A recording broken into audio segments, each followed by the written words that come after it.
My name is Joanne. I'm sitting in my new apartment, holding the two brass keys that represent my hard-won freedom. It's been a long journey, and I'm finally starting to feel like I have control over my life again.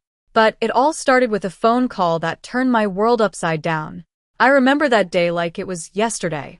I had just applied for my first apartment in the city. I was excited, finally having a chance to live on my own after graduating from college. I filled out the application, paid the fee, and waited with bated breath. 3 days later, the property manager called. "Miss Joanne, we're unable to approve your application. Your credit report came back with significant issues," he said. I was stunned.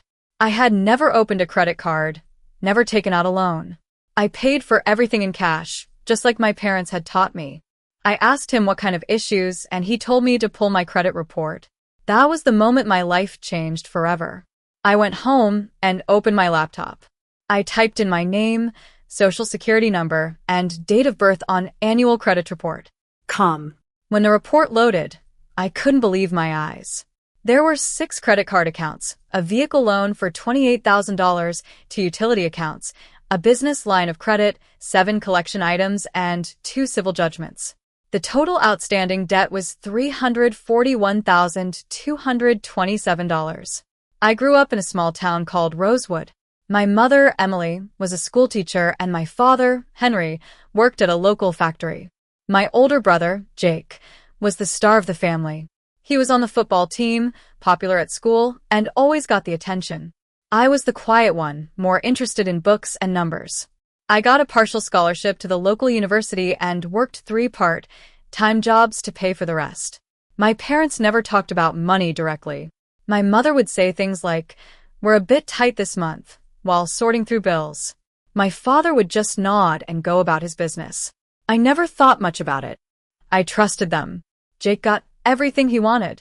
When he was 15, he got a new bike that cost $1,500. When he was 18, he got a car, a used Ford Mustang, which cost $10,000. His college tuition was fully paid for by my parents. When I asked for help with my tuition, my mother would say, "Family shares everything. You'll get your turn." I believed her. I remember in my junior year of high school, there was a science camp that I really wanted to go to. It cost $500. I asked my mother, and she said no. A week later, she came home with a new couch for the living room. I didn't ask where the money came from. I just accepted it. After seeing my credit report, I was in shock. I sat on the floor of my friend Lily's apartment, where I was staying, and read every page. My hands were shaking by page 12, and by page 30, I was numb. I'm a data analyst, so I started making a spreadsheet. I noticed patterns right away. All the accounts had the same address, my parents' house, and the same phone number. Some of the accounts listed different birth years for me to get around age restrictions. I also found a business called EventPros LLC. I had never heard of it, but my name was on it as the registered agent. I searched the state business database and found that it was registered 9 years ago, when I was 14. The business was in the event rental industry, renting out tents, tables, and chairs. I couldn't believe it. I picked up the phone and called my mother. "Mom, did you open a business in my name?" I asked. There was a long silence, and then she laughed.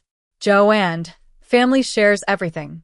Your father lost his job, and we needed a fresh start." "It was just paperwork," she said. I was furious. "Mom, there are 6 credit cards under my social security number, a car loan, and a business I've never heard of. There are also 37 collection items. When were you going to fix this?" I demanded. My father got on the phone and said, "Don't blow this out of proportion. We'll figure it out." 2 hours later, Jake called. "Mom is crying. You're threatening to ruin everything." "They did what they had to do to keep the family together," he said. I was heartbroken. They had used my identity, my future, to keep things going. I knew I had to do something. I talked to a consumer rights attorney, M.S. Thompson. She told me that to clear this debt, I needed an FDC identity theft affidavit, credit bureau disputes, and a police report naming the perpetrators. I was hesitant at first. I didn't want to turn in my parents. But I also knew that if I didn't, I would be stuck with this debt for the rest of my life. I spent the next week gathering evidence. I ordered credit reports from all three bureaus and cross-referenced every account.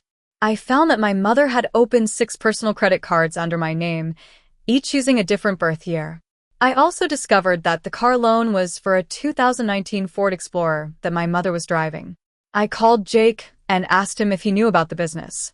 He said, "I knew parts of it. Mom said your credit wouldn't matter because you paid cash for everything." I was so angry. "You went to college on the money they made off my name." "I worked 3 jobs to pay for my tuition," I said. He hung up. I also checked my IRS records. Tax returns had been filed under my Social Security number for 7 years, reporting hundreds of thousands of dollars in income that I never earned. I called Ms. Thompson, and she told me that this was not just identity theft but also federal tax fraud. My mother called me a few days later. She was crying and said, "I didn't mean for it to go this far. Your father lost his job, and we were about to lose the house. I was trying to protect you." I told her, "You protected me by putting $340,000 of debt on my Social Security number." She then threatened me, saying that if I talked to anyone, I would destroy the family. I made a list of reasons to file and reasons not to. The reasons to file included restoring my credit, getting rid of the debt, and holding my parents accountable.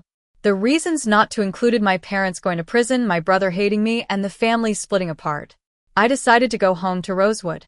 I told my parents I was just visiting for the weekend. On Saturday morning, while they were at the grocery store, I went to the garage. My father had a filing cabinet, and in the bottom drawer, I found the LLC registration documents. The signature was not mine. It was my mother's. I recognized the way she wrote her J. There was also a notary stamp from my mother's friend, Mrs. Jenkins. I photographed every page and put the documents back. When my parents came home, I helped them carry in the groceries. They had bought new appliances for the kitchen and a new patio set. They had been living comfortably for 2 years, but they hadn't paid a single dollar of my debt. On Monday, I called Ms. Thompson and told her I was ready to file. I filled out the FTC identity theft affidavit, filed a police report with the local police and the city police, and filed disputes with all 3 credit bureaus. It took me 4 hours, but I did it. 2 weeks later, I got a call from Special Agent Davis with the FBI. He said that the tax fraud component of the case placed it in federal jurisdiction and asked me to come in for an interview. I drove to the FBI office in the city. Agent Davis was professional and calm. He walked me through every account, every credit card, and every tax return. He also showed me that the LLC had a registered post office box and IRS refund checks totaling $14,200 had been sent there and deposited into my mother's checking account. I was in disbelief. My parents, the people who were supposed to love and protect me, had stolen my identity and used it for their own gain. Over the next 7 months, the investigation moved forward. The FBI contacted my parents, and they were told to retain legal counsel. My mother called me, angry and blaming me. My father sent me a text saying I had destroyed the family, and Jake said I was dead to him. I changed my phone number and only gave it to Lily and Ms. Thompson.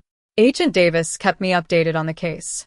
He found that my mother had used the LLC account as her personal checking, paying for mortgage, car insurance, groceries, and vacations.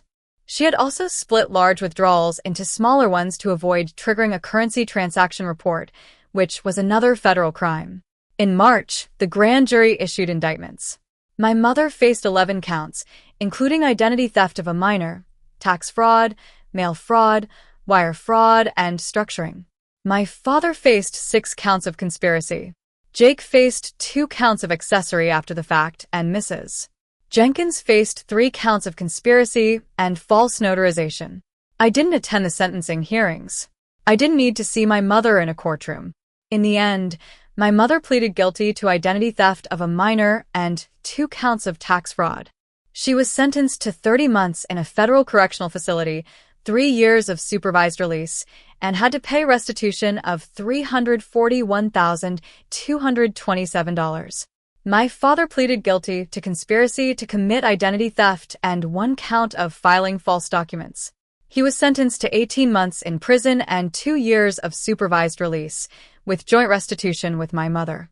Jake was sentenced to 3 years of probation, 200 hours of community service, and had to pay restitution of $25,000, the amount of his college tuition paid from the business revenue. Mrs.